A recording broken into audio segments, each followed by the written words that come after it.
se for da Mônica ou então da Magazine.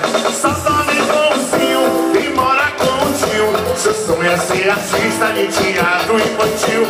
Só anda com as amigas e grita quando espia. Finge que é rime, mas tô ligado que ele é xirra, xirra, xirra, xirra, xirra. Finge que é rime, pelos poderes de Cristo não convencia ninguém.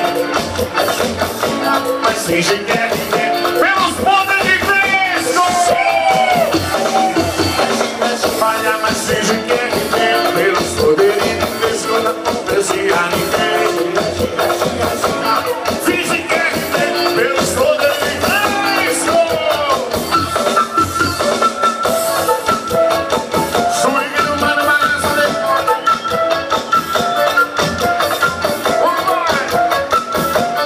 Alô, Alberto, meu parceiro. Só assiste a Luluzinha, é super poderosa, essas três animais. Era cor de rosa, ele adora ver novela. O nego de Juquim, só se for da Mônica ou então da Magazine. Só dorme com o Zinho e mora com o tio. Seu sonho é ser artista de teatro infantil. Só manda com as amigas e grita com espinho. É rime, mas ilude. É xirra, xirra, xirra, xirra. Finge que é rime, pelos poderes de Cristo não convence. É xirra, xirra, xirra, xirra. Finge que é rime. Parou, Magil. Você já fingiu que é rime? Muitas vezes com meu pai. Mas ele já sabe que você é xirra? Com certeza. Com esse look agora, hein? Emily Leite de Arapiraca.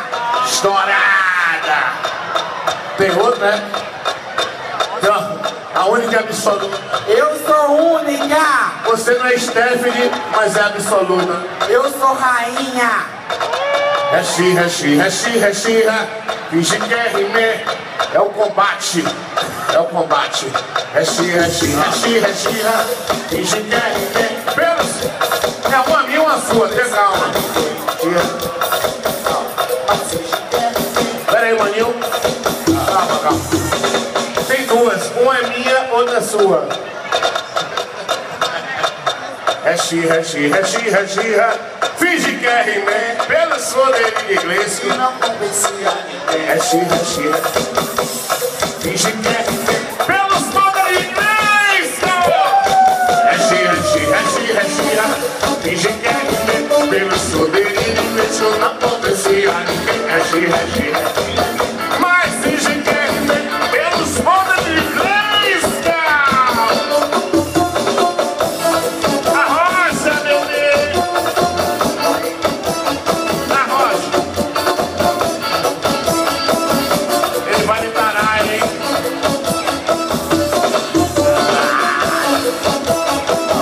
Você é casado, é? Pouquinho tava de olho em você. Pouquinho. Ele é muito forte. Ah, ele lhe pega! Adoro, adoro.